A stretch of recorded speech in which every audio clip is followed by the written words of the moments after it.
니콜라를 향한 공격이 굉장히 악의적이라고 느껴지는 것은 저뿐만일까요?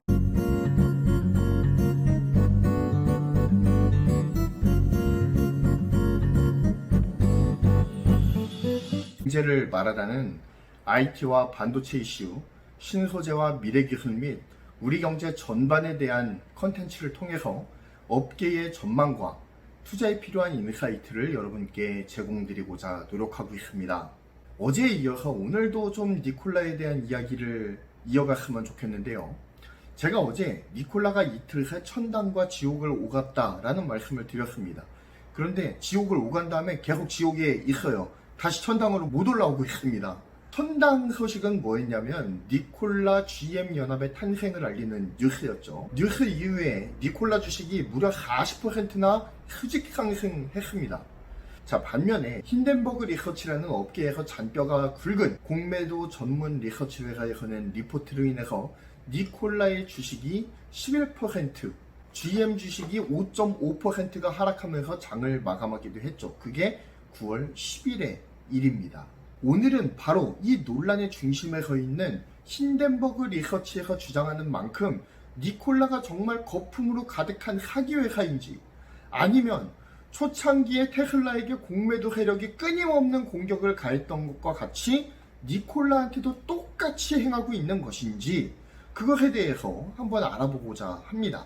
그렇다면 힌덴버그 리서치에서 무엇을 주장하고 있는가도 간단하게 좀 살펴보아야 될 필요가 있을 것 같은데요. 힌덴버그 리서치는 트레버 밀턴이 니콜라의 기술력에 대해서 수십 가지 거짓말로 부풀리고 있다, 포장하고 있다라고 말합니다. 본인들이 거짓 진술을 녹음한 전화라든지 문자 메시지, 개인 이메일, 아니면 비하인드 사진 등등 광범위한 증거들을 가지고 있다라고 말을 했습니다. 한마디로 힌덴버그 리서치의 주장을 요약을 하자면요, 니콜라와 트레버 밀턴은 자사의 뛰어난 기술력을 바탕으로 수소전지와 전기 배터리를 이용하는 중대형 트럭을 만든다라고 주장을 하고 있지만 제대로 기능하는 제품을 만들 만한 역량조차 없는 회사이다. 그리고 내세우는 여러 기술들도 거의 사기에 가깝다라는 것이 바로 이 힌덴버그 리서치의 주장입니다. 니콜라의 자체 기술은 없는 것으로 보는 것이 옳고, 오히려 GM이 가진 기술을 이용해서 기생하려고 하는 개수작에 불과하다, 이런 식으로 좀 풀이를 할 수가 있을 것 같은데요. 하지만 힌덴버그 리서치의 이러한 리포트가 자사주가에 부정적인 영향을 미쳤던 바로 그날 트레버 밀턴 CEO는 바로 반박의 트윗을 날렸죠. 요약하면 그들이 말하는 사기 증거에 대한 반박을 내용으로 하는 상세한 보고서를 곧 공개하겠다라는 것이 주된 요지였습니다. 공매도 세력과 니콜라 간의 트윗 설전, 그리고 공매도 세력의 보고서로 인해서 니콜라 사기 논란은 진실 공방으로 번지고 있는 양상입니다.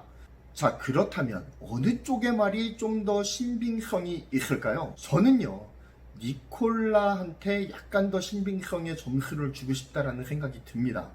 자, 제가 니콜라의 주장이 신빙성이 있다고 보는 이유가 있습니다. 그것은 니콜라와 제휴를 맺거나 혹은 직간접적으로 관계를 맺고 있는 회사들의 면면이 굉장히 화려하기 때문입니다. 물론 이것 때문에 좀 더 진실이 가려지는 걸 수도 있겠다라는 생각도 들기도 합니다. 그렇지만 진실이 가려진다라고 보기에는 그 회사들의 면면이 너무나도 대형 회사들이고 그리고 화려하다라는 거죠.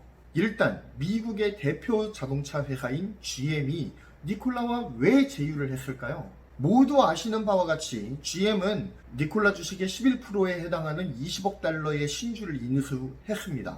그리고 사회이사를 한 명 위촉을 했죠. 나름의 감시장치도 둔 거예요. 왜냐? GM도 뭔가 믿을 구석이 필요하지 않습니까? 그러니까 사회이사를 한 명 그쪽에다가 위촉해서 보낸 거죠. 그리고 니콜라의 전략 픽업 트럭인 베저의 수소차 버전, 전기차 버전 모두를 생산하고 공급하는 역할을 GM에서 맡았습니다. 자, 그리고 이러한 통 큰 투자의 배경에는 니콜라의 기술에 대한 신뢰가 바탕에 깔려 있다는 전제가 있죠. 뭔가 니콜라의 비전과 그들의 사업 영역, 그리고 그들이 가진 핵심 역량에 대한 믿음이 있었기 때문에 그렇게 통 큰 투자를 감행할 수 있었던 것이 아니냐라는 생각이 듭니다. GM이 니콜라에게 투자한 금액이 20억 달러입니다. 직접적으로 투자한 게요. 현재 환율을 1200원으로 놓고서 계산을 했을 때 GM이 투자한 금액은 한화 약 2조 4천억 원에 해당합니다. 엄청난 금액이죠. 그저 비전만 믿고 투자했다라고 하기에는 너무 큰 액수 아닙니까? 니콜라의 비전이 그냥 허울만족의 사기라고 보기보다는 눈에 보이고 손에 잡히는 비전이라는 판단이 들었을 겁니다. 그리고 그 판단에 의해서 GM 이사회의 의사결정 과정을 거쳐서 본 투자가 이루어졌겠죠. 의사결정 없이 그냥 투자를 결정하는 회사는 없지 않습니까? 그런 과정으로 보았을 때 니콜라의 기술력이 물론 완성차 업체들보다는 떨어지는 수준일 테지만 그래도 어느 정도 궤도에는 올라와 있다라는 생각이 드는 겁니다. 그 다음 니콜라와 합작을 맺은 회사는 이탈리아 상용차 제조회사인 이베코입니다. 물론 이베코와의 협업은 1차적으로는 수소차 협력은 아닙니다. 연료전지 트럭에 대한 투자입니다. 이베코의 모회사 CNH 인더스트리얼은 이베코의 상용차 부문을 통해서 니콜라에 약 2억 5천만 달러를 투자합니다. 그리고 이는 전체 니콜라 주식의 7.11%에 해당하는 규모예요. 적지 않은 규모이죠. 게다가 이베코와 니콜라의 합작 법인은 독일의 올름에 공장을 설립을 했습니다. 그리고 배터리와 전기 트럭 생산을 위한 인프라를 갖춰 놓았어요. 2021년 1분기 내로 전기 트럭 버전의 니콜라 트레를 출시할 예정이죠. 물론 수소차 버전의 트럭은 아니지만 그래도 니콜라 이름을 걸고 출시되는 트럭이라고 하니 니콜라의 설계 기술력이 아주 허위는 아닐 것이라는 데에 무게가 실리고 있는 거예요. 게다가 이베코와 니콜라와의 협업으로 탄생할 니콜라 트레의 프로토타입 시험 주행이 10월부터 시작된다고 합니다. 이를 통해서 니콜라와 이베코는 최근 불거지고 있는 니콜라 사기설에 적극적으로 대응할 것으로 보입니다. 또한 니콜라와 국내 배터리 회사들과의 관계도 좀 주목해야 될 필요가 있는데요. 먼저 LG화학에 대해서 살펴보면 LG화학은 GM의 얼티엄 배터리를 합작 개발한 회사입니다. 이 배터리는 이번 니콜라의 전략 픽업 트럭인 베저의 전기차 버전에 탑재될 예정이죠. LG화학은 GM과 2009년도부터 배터리 합작을 맺었습니다. 그리고 얼티엄 배터리 플랫폼을 개발하는 데에 이르렀죠. 또한 얼티엄 배터리는 GM과 LG화학이 합작 생산을 하고 있어요. 그리고 다른 차량에도 들어가고 있는 모델입니다. 따라서 이번 베저 트럭에 얼티엄 배터리가 탑재가 되면서 GM에 공급하는 LG화학 배터리 용량을 늘릴 수 있을 것이라고 전망이 되어 왔어요. 그런 가운데에 이번 니콜라 보고서 논란이 터지게 된 겁니다. 사실 LG화학 같은 경우에는 이번 니콜라 사기 논란에 직접적으로 연관된 회사는 아니에요. 니콜라 트럭이 아니더라도 GM과는 아까 말씀드렸다시피 2009년부터 지속적인 합작 관계를 이어오던 회사라는 거죠. 또한 GM이 LG화학과 배터리 사업을 이어가고자 하는 그 의지가 굉장히 확고해요. 그렇기 때문에 니콜라 베저 트럭이 실제 생산에 돌입하던 아니던 간에 상관이 없어요. 그런 상태이지만 배터리 공급량에 직간접적으로 영향을 받을 수 있는 사안이기 때문에 LG화학에서도 지금 사태 추이를 주시하고 있는 중이죠. 게다가 니콜라와 관계된 배터리 회사가 하나 더 있습니다. 바로 삼성 SDI예요.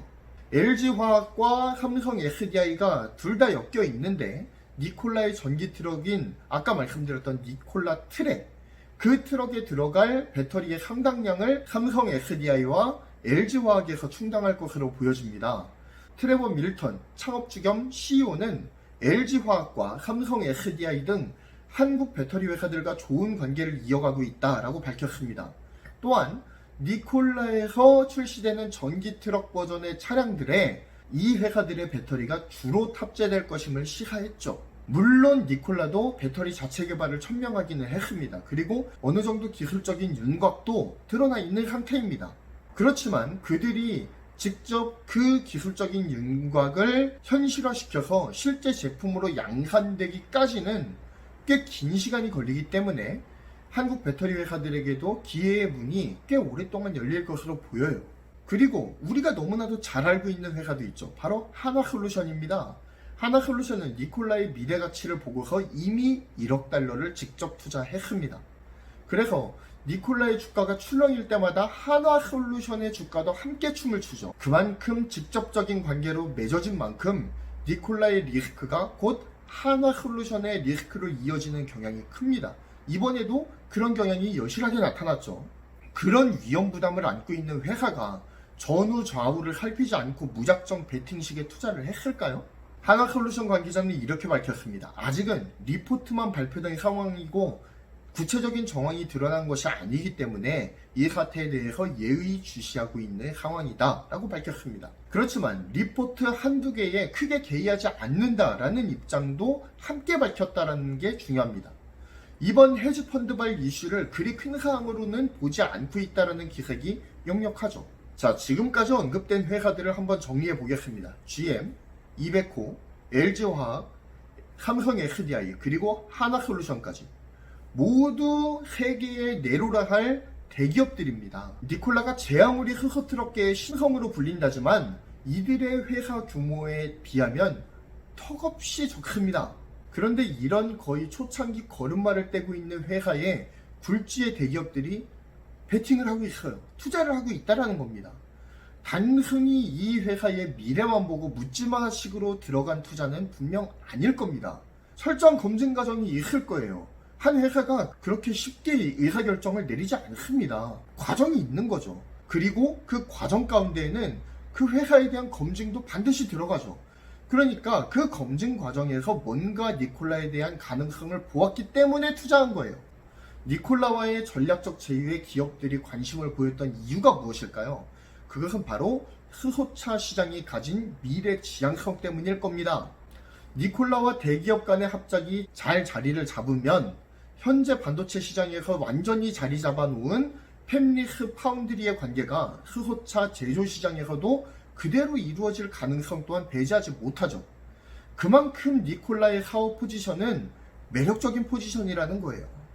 아직 힌덴버그발 사기 이슈가 사그라들고는 있지 않습니다. 계속 주가는 떨어지는 중이에요. 계속해서 새로운 뉴스들이 발빠르게 업데이트가 되고 있습니다. 그들 중 대부분은 부정적인 이슈를 이야기하고 있어요. 누가 소송을 걸었네, 어쨌네, 추가 폭로가 나왔네, 누구가 증언을 했네, 힌덴버그의 지원군이 나서기 시작했네, 법률적 검토를 하기 시작했네 하면서 각종 마타도어가 판을 치고 있습니다. 물론 이거를 공매도 세력의 수작으로만 보기에는 상당한 증거들이 있는 것으로도 보입니다. 하지만 이 전체적으로 돌아가는 상황을 지켜보면 마치 테슬라의 초창기를 보는 것과 같다라는 생각이 들어요.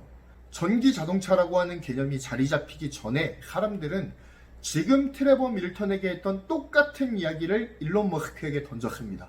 시대의 사기꾼이라고, 저거 다 뻥이라고, 이루어지지 않는다고, 기술이 부풀려졌다고, 사기라고, 그런 얘기 안 나왔을까요? 수많은 공매도 세력이 테슬라를 공격했죠. 하지만 결과는 어땠습니까? 정반대로 나왔어요. 이번 니콜라발 사기 주장은 어떻게 흘러갈지 참 흥미가 진진해지는데요. 전기차와 수소차가 톱니바퀴가 맞물려서 돌아가듯 같이 달려가고 있는 현 상황에서 니콜라를 향한 공격이 굉장히 악의적이라고 느껴지는 것은 저뿐만일까요? 여러분의 의견을 댓글로 남겨주시면 감사하겠습니다. 이상 경제를 말하다 방송을 마무리하겠습니다. 본 컨텐츠가 조금이나마 도움이 되셨다면 구독, 좋아요, 알림 설정 꼭 부탁드립니다. 감사합니다.